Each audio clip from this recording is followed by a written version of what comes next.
Vrata Slanoga zatvaraju dva rta. Na zapadnom donjem rtu dočekat će nas svjetionik, a njemu za leđima uvala osmine u kojoj je smještena najzapadnija morska točka Slanoga.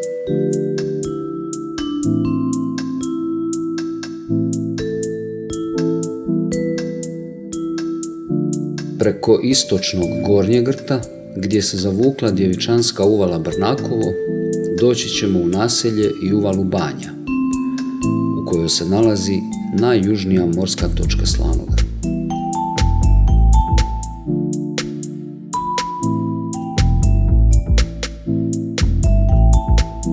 Omeđimo li ih zajedno s preostale dvije kardinalne prostorne točke, najsjevernijom i najistočnijom, one će tvoriti pravilni kvadrat sa 4 jednake stranice. Ovaj se kvadrat odnosi na 4 prirodne kardinalne točke uvale koje su tamo egzistirale do polovice 20. stoljeća.